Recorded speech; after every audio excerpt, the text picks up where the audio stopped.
Welcome to Home and Away, a Tottenham Hotspur podcast hosted by myself, Graham Spice, and Glen Cowie, where we'll talk about all things Tottenham Hotspur from both a match attending and international supporters' view. This episode will be covering the draw with Brighton last weekend and Saturday's away match against Wolves. A lot to get through, so let's get into it. Let me be the one that you turn to, someone you can rely on, closer each day, home and away. Glenn, how you doing? Yeah, pretty good, mate. Pretty good. I think sharing off air, early start for me this morning, a 4:30 wake up for the Anzac Day dawn service that my son was proudly part of, and he marched past me, making sure to look only forward. Didn't register that we were looking and trying to video. So you weren't giving him all that from the side? Yeah, exactly. Yeah, trying to put him off. No. So yeah, I'm broadly okay. I'll get your view in a minute. I was mildly encouraged by the Brighton performance as far as Spurs. But how are you, mate? How was your week? Are you well? Yeah, I'm good. I feel, again, same as you. I felt like it was a much better performance. And you start to see some real fight in the players. Was really gutted to concede the late goal, obviously. It was a real gut punch, wasn't it? I think importantly, a really good performance, but it wasn't a good performance against a poor team. It was a good performance against not only a good team, but an informed team as well. Yes, indeed, yeah. And we were a Danso mistake or Xavi Simons not getting cramp away from probably winning it, you know? Yeah. There was even a last gasp chance for Archie Gray to win as well, wasn't there? Yeah. Only for to be saved. So we created chances. We created good chances. We looked good going forwards. Energy levels. Xavi Simons made a real difference. He was really effective. Do you think Bergvall has earned the possibility of a start after his performance? Because he came on, he obviously won the ball back for the goal, and he looked really lively. Did you think we might see him start ahead of what he does? I'm not sure, because I also felt that it was the pairing worked quite well. I thought that I didn't expect Bentancur to play that much, because he's his first game back after injury, and he was excellent. And then playing alongside Bissouma. Bissouma. Yeah. I think it just worked really well. Well, Bissouma, we don't actually need him to be a great player or a good player or even something for the future. We just need him to play well for 5 games. Need about 270 minutes of football out of him between now and the end of the season. And then he can go where he wants. Yeah. Then I don't care what happens. We'll send him off with our best wishes. And some balloons. And I think it's hard not to put a down on things, but not to put a down on. Obviously, we conceded the late equaliser. We played extremely well. We did all of those things against a very good Brighton side. But do you think there's a danger here that this is a case of right manager, wrong time? Do you think we should have probably appointed him too little, too late? Yeah. I think if he'd have taken over when Frank was sacked, we'd have been comfortable by now already. Yeah. But we didn't. Those, was it 5 games under? 5 league games? I think it was, yeah. We got one. Yeah, sounds right. Really was and there was winnable games in there, wasn't there, as well, in theory?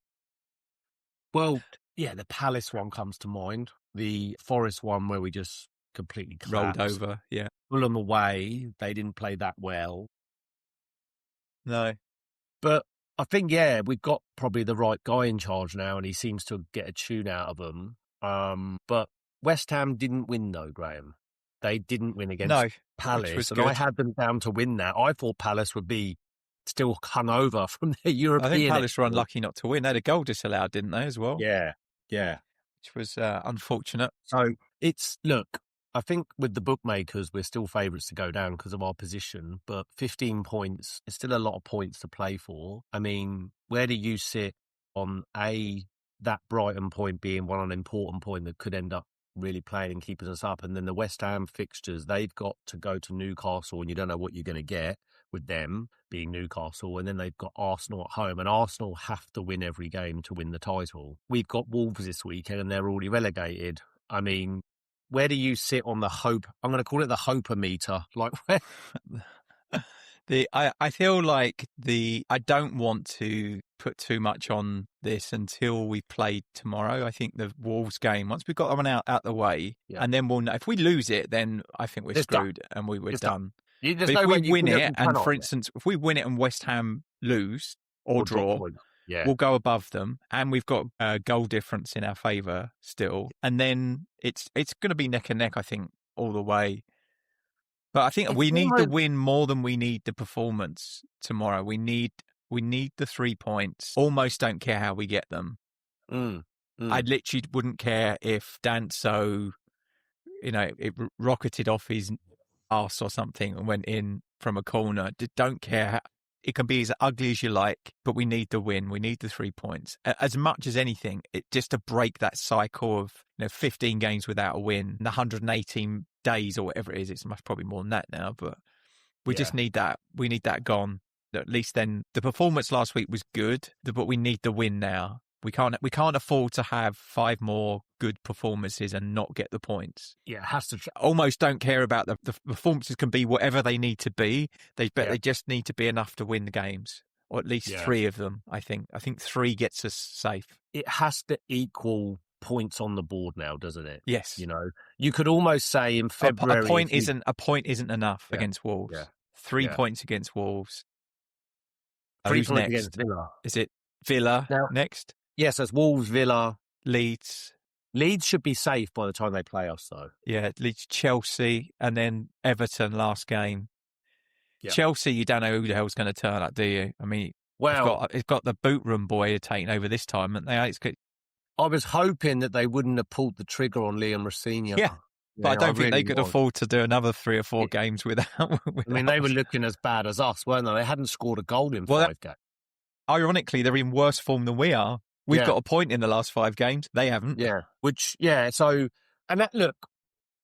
Bridge is always a tricky place to go for us, and they would like nothing more than to deny us winning so we go down and goes to the last day or something. Have they got anything resting on it now? I mean, are they still in a position to... I don't know where they are in the league. Probably Well, I think... They're not going to get Champions League, are they? Well, of course, they've got Leeds in the FA Cup semi-final this weekend. So if they... Let's hope there's a lot of injuries out of that match. Yeah, or it goes to extra time or something. Yeah. So I'm just looking at what they have. They're 8th and they're on 48 points. 5th, Liverpool is on 55 points. So it looks like Champions League's done. So it's Europa or Conference League for them. Yeah. And they're a point behind Bournemouth, 2 points behind Brighton in 6th. So there's still probably something them to play for. But at the end of the day, Graeme, them having something to play for is simply playing us. We saw what happened when we were going for the title, right? When Leicester won it. Yeah. Chelsea had nothing to play for and they rocked up. Hazard suddenly turned into prime Maradona. But let's be honest, right? That the Chelsea team of that season is about 5,000 times better than the Chelsea team of this season. Yeah. I still, for the life of me, cannot understand how they spent so much money. So much money. It's like the national debt of a country. It's ridiculous. To be that average. They've gone, it's almost like it reminds me very much of when we sold Bale, like when you just bought 7 players, hoping that 1 or 2 of them would end up being real gems. They just gone out and blanket bought every potential player in the world and hoping that 1 or 2 of them will come good. That club at the moment really screams not too dissimilar to us, but for maybe different reasons. There seems to be completely rudderless and no real direction at executive board level. But their approach has been wildly different to ours in that we haven't spent any money and they've spent a shit ton. We spent the money. We just we bought a bunch of average players as well, but we just didn't buy quite as many of them. Yeah, no, indeed. And they got pretty much the first pick of all of the up and coming talent around the world, didn't they? Because they just put them on ridiculous contracts. But even like players like Delap going there, it's just odd to me that these young... He's getting dog's abuse there as well from the fans. He's a good player. He would have been wise to probably stay at Ipswich for another season and then make... But let's be honest, right? He's not a world-class player. He's not the kind of player that Chelsea were buying 10 years ago. No, he's not. And maybe that's their... Actually, it reminds me of the kind of player that... Do you remember when Abramovich first got there? He basically bought everyone in all the English players. A British with Damien Duff. Yeah. He brought a big cohort of young Scotty Parker. Yeah, Scotty Parker. He bought everyone that could had basically more to stop everyone else having them rather than really needing them. I have to say, I don't know if you've been similar to me. I can't really sit here with too much of an informed view on maybe how Chelsea have been playing because I haven't watched a lot of highlights. No, I've hardly watched any Tottenham apart from... Yeah. I'm struggling to watch our own games, let alone anyone else's. Yeah. It's funny. I shared with, obviously we've got the WhatsApp community groups and the Australian, New Zealand one with our New Zealand friends and yourself. I shared a photograph and a story that I'd gone to, and I'm going to start going more frequently, but the South Melbourne FC game last weekend, mate, and to our listeners and viewers, I would encourage all of you to get involved at some level of lower level football because it's a bit of a throwback and it reminded me that football is enjoyable. You know, it's like you pay your cash on the gate, you go in, you sit where you want. There was the Euro going because it's a Greek-based club. It's where Ange Postecoglou was, of course. There's a little clubhouse, a really good little atmosphere. There's probably 700 people there, but it was great. Yeah. So, yes, football is still enjoyable. You just got to go and find it. Yeah, look, the Brighton match, Xavi Simons, probably his best performance in a Tottenham shirt. A good goal and an assist. And he looked really good. Was really happy with that. When you play him in his natural position, isn't it? Or at all, because he didn't start the previous match, did he? Yeah. So it's and it's funny because I was listening to I think it was The Last Word on Spurs or maybe the Spurs show, and they were comparing Simons' performance to can he be the guy that Morgan Gibbs White is to Forest at the moment? And I think we're no more after the Wolves game, right? If he comes out and has another banger, and that's what we need from him now is consistency, right? Yeah. Every match. I find it interesting. Two things on De Zerbi. First thing is the Maddison decision. That's pure vibes. Like and you made a point off air that as a youngster, would you be a bit aggrieved to not get a spot on the bench in play of somebody who isn't going to play? But maybe it is a ruse. Maybe he does feature. I don't know. But it does seem to me vibes. And he said as much in the interview, the pre-match. Yeah, that he's important for other reasons than just... Yeah. I don't know where I sit on it. Like, it's a squad spot that's going... Like, if it's just vibes... I would be aggrieved at if I was a young player trying to break into the team, in the same way that I would be when you had two goalkeepers on the bench, taking up a slot that they could have, put any of those players on. If it is pure vibes and for leadership qualities, is there a law against him just being on the bench anyway? Like, does he have to be part of the coaching team to do that? It's a good point. Like, can he just sit there? Yeah. Like, you see them when the injured players are all sat there in their civvies sometimes, aren't they? So, I mean, wasn't it last season or the season before Paratici was on the bench at one point? Yeah. So why can't he do it? Yeah. But then the second point on De Zerbi, he seems to be creating on its face a bit of a siege mentality or a bit of I cannot tolerate or be around moping and sadness. Like, you need to come in with a smile on your face or you're going home. So hopefully that transpires into another good performance against Wolves. I think you can start to see the signs in the team and the play. Yeah. I think the game management, which has always been an Achilles heel of ours, was bad again, right? That's, that lack of concentration in the last couple of minutes and the goal that was conceded shouldn't have happened. But like, all in all, I mean, you can't fix that. That stuff doesn't happen overnight, does it? But it's a shame. I felt really bad for Danso, and I thought he had a really good game apart from that mistake at the end. And it's one of those, isn't it, where it's purely in a vacuum, in isolation, in that millisecond of put your foot through it and we win the game, right? Yeah. But there's no justifying the racial abuse he got online, man. That's fucking unbelievable in this day and age. It's just shocking that it's going on. But, it's fine margins, isn't it? And I use the same fine margin as Xavi Simons going down for as long as he did with cramp. That creates the 8 minutes, right? Yeah.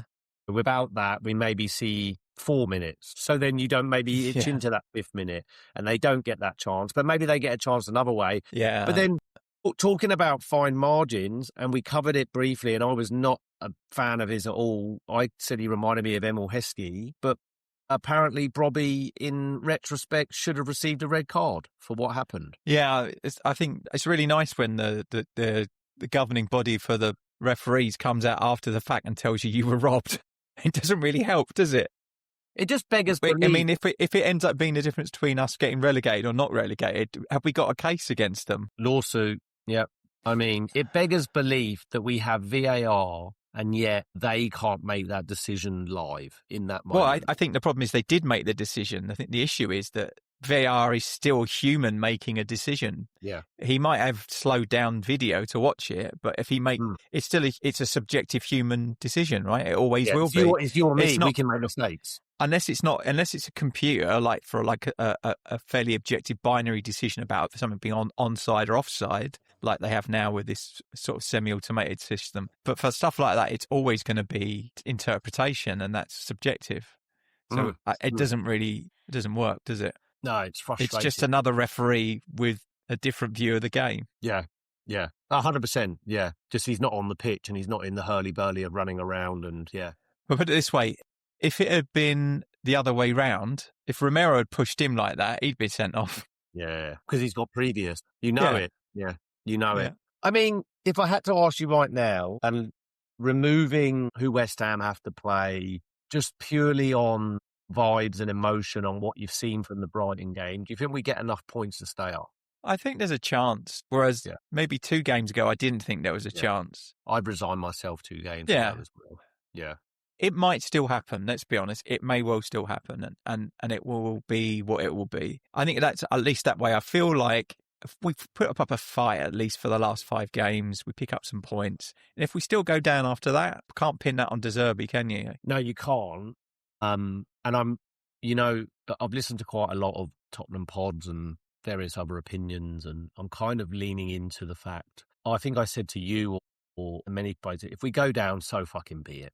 Right, we only ever got ourselves to blame in terms of how this season has played out. I'm still going to be a fan. You're still going to be a fan, and countless others are still going to be fans. Like, there's a lot of talk about it's going to hit us hard financially, and well, do you know what? If it hits the fucking board in the pocket, good. Yeah, we're not going to be out of pocket. I'm not going to be out of pocket. No.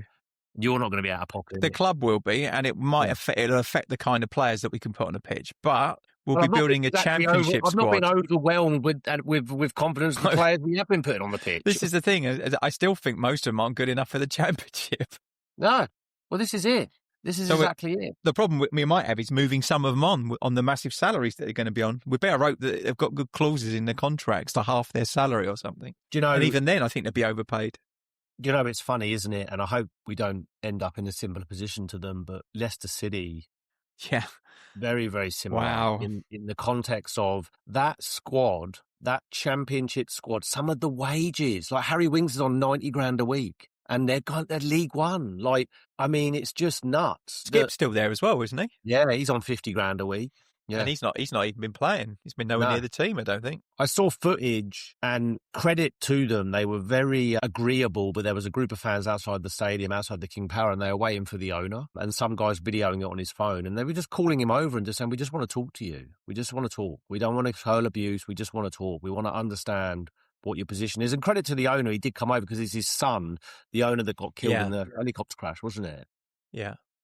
But to go from, in a decade, Champions Premier League, and we were close FA Cup winners 5 years ago. FA Cup winners 5 years ago. It's nuts, isn't it, how quickly things can turn and change in a football club? Yeah. And then you could look at us. In the bottom 4, is it the bottom 4 that goes down? 3 or 4? 4, is it?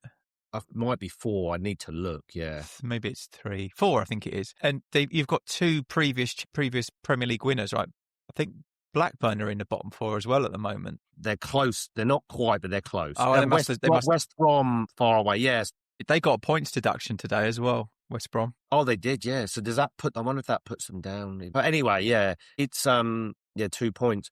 It's an interesting one, isn't it? When you look at like Leicester being Premier League winners, Blackburn, we covered this before, how these teams and circumstances, some are controllable, some are not. I think in some cases it's just bad decisions. And you point to bad recruitment. Yeah, bad.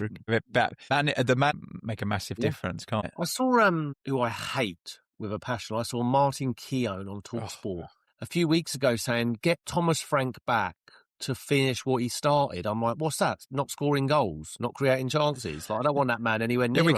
We can have a string of losses and draws. Yeah. And I don't think there's a singular point of blame. Like, I think there's a collective. There's plenty to go around, isn't there? Yeah. I mean, you've got the Paratici mess. You've got the Langer. You've got inactivity Frank, in the January window. And when he won something, you've got the Levy being very much in control. All of that at the beginning of the season with Levy going and the instability behind the scenes and it's just been a perfect storm of problems, isn't it? On the pitch, I think Cristian Romero has been one of the worst captains I've ever seen at Tottenham Hotspur. I think he's appalling. Not really a captain at all, is he? He's appalling. He's got terrible leadership skills. He's got no discipline. He's always got something to say. Yeah, I'm surprised that I'll be surprised if he stays. It'd be a miracle if he stays. I think the club want him out as well because he spent half the season calling him out, didn't he? Yeah, I'm tired of him. And I guarantee you, he'll go and have a great World Cup with Argentina. You know, probably win it. Yeah, most likely again. Yeah, it's the age-old thing, isn't it? So look, relegation. I'll answer my question I asked you. I see a bit of hope there because of the performance. My hope is, and other teams have done this to Wolves recently, I hope we go and stick 4 or 5 past them, like Nottingham Forest did against Sunderland. And West Ham. Yeah, it would be lovely to go and do that, get the confidence up, because we create enough chances against Brighton that see's to be in our locker. It just all depends on how Wolves react to going down. Like, does a negative... Are they relaxed and they suddenly start playing without fear, or are they... There's no worries now. Yeah. So, I don't know. I don't know. I hope... Do you see him making many changes? I might ask if Bergvall starts, but I think the only change he will make is enforced because of injury. So I think that Udogie will be swapped for probably Spence, I'm thinking. Yeah. And then Sousa being on the bench as a kind of backup for him. I don't think he changes anything else. You don't think I don't think Moani deserves to start, though. I think Tell should come in. Well, maybe that's one option as a swap. I mean, Moani... He must see something in because he started him both times now. Over Tell. I don't know what you see in that guy. How many goals has he scored for us? Not a lot. Yeah, I don't know what he is, but he's not a good player. So it's Sousa or Spence left back, Porro right back, Danso, Van der Ven, that picks itself. Bentancur, absolutely. It'll be Kinski in goal again. I don't think Kinski would think. Vicario's ready. Who was captain against Brighton? Was it Van der Ven? I think it was. I'd make Bentancur captain. No argument with that. I mean, I don't know why he wasn't. But the interesting thing is also, I think for the first time in many, many, many weeks, we play at exactly the same time as a rival. Yeah. So we kick off the same time as West Ham do. Everton have still got something to play for. They're 3 points off of Europe with a mildly negative goal difference. Moyes, does he have something to prove going back there? You know, I don't see. Put it this way, team as well. They've been playing really well. Not a bad side. I don't see Everton going to West Ham and just rolling over and being poor. They've got a good away record as well. Yeah. I whether that transpires to them beating West Ham remains to be seen. But I think all we need is for them to make sure that they don't win. Correct. If West Ham don't win between now and the end of the season, we've got a chance. But even if they draw every game, I fell into this camp as well. I thought West Ham would go to Palace and win. They didn't. They got a 0-0 draw. West Ham are down there with us for a reason, right? They're not very good. And have they had their little bump? And now is it our turn? I mean, God, we're long overdue. We're long overdue. Yeah. I mean, in about terms 2 seasons worth a bump. My word, absolutely. So, in the spirit of the podcast, obviously, we're recording on a Friday, and Forest played Sunderland tonight. Was it Sunderland? Yes. Or Sunderland? And they beat them 5-0 away. They were 3-0 up after 20 minutes. Yeah. Yeah. So, that was... could have done without that, to be honest. Would have been nice to keep Forest within touching distance, but I think they're pretty safe now. Well, where was Sunderland? I think they're on 36. Is it 36 points they're on now, something like that? 39, I think. Really? Already? Jesus. Yeah. Let's have a look. Hold on. They're 39. So they're pretty much safe. They probably need another point. Wolves, we're 5 points clear of us, and then they're away to Chelsea, then home to Newcastle, away to Man United, home to Bournemouth. So I think they'll be all right. They'll pick up a point somewhere in there. You would think so. So in the spirit of the podcast on our viewing experiences, what's your... so it's a 3 p.m. kickoff for you. Yeah. midnight for me. I'll be watching it tomorrow morning, I think. Difficult one for me tomorrow.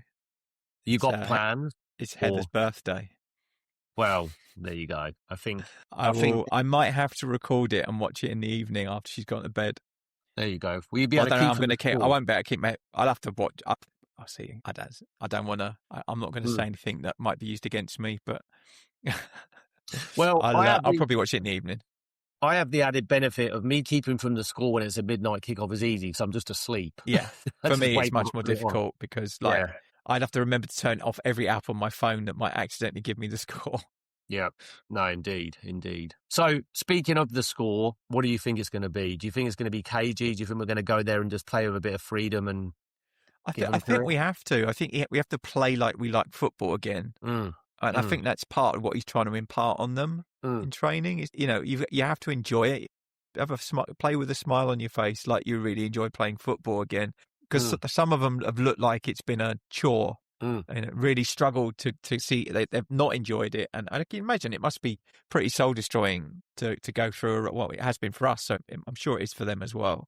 Yeah. I'm not happy about all the talk, which I'm sure is all instigated by agents about players moving on. Van der Ven not signing a new contract, looking to get out. I don't mind if they are. I just don't want to hear about it. Yeah, I think don't want to hear about it. I'm right there at the end of the season. A large cohort of those players that probably will end up going, I'm actually not bothered. I'm like, yeah, go. I don't want to see you in the Spurs shirt again because you're part of the reason we're in this problem. But right now is not the time to be talking about it. And it's just disruptive, isn't it? Yeah. It's disruptive. Do your job. So you're going to put a score prediction on it for us? Oh, good question. 2-1. Yeah, I'm going to go the same. I think 2-1. I think I can see us maybe going 2-0 up and then scoring and getting rather nervy. I wouldn't be surprised.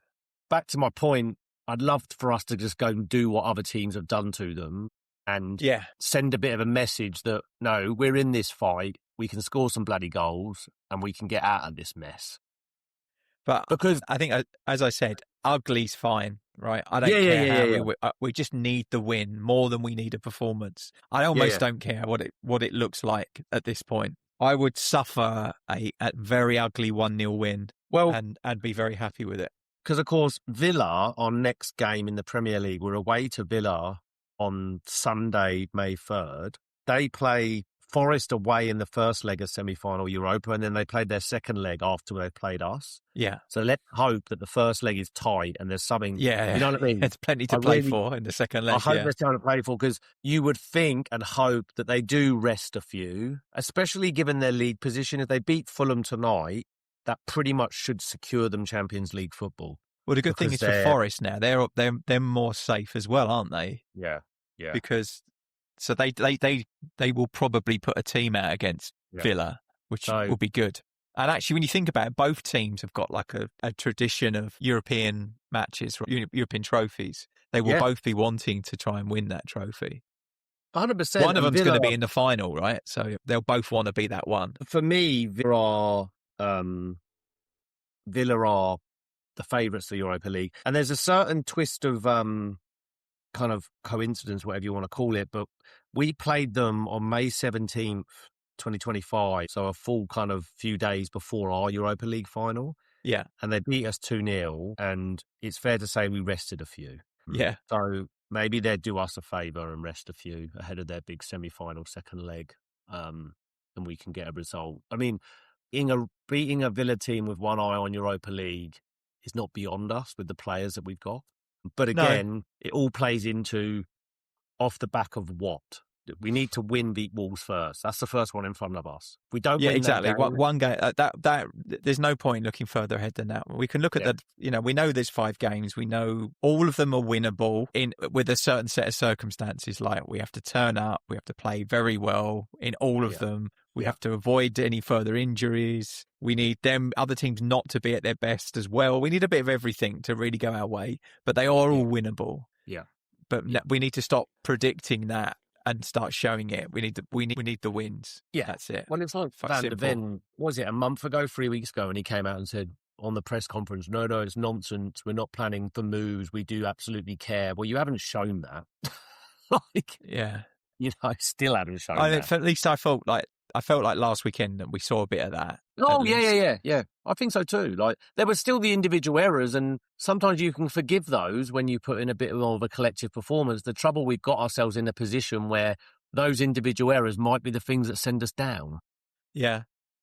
Which is immensely frustrating. In this instance, the damage has been done across the whole season, right? Not in these last 5 games. Absolutely. In fact, it almost, if we won if us and West Ham win all of our remaining games, we go down anyway, right? So in theory, we could end up on 46 points and still get relegated. Yeah.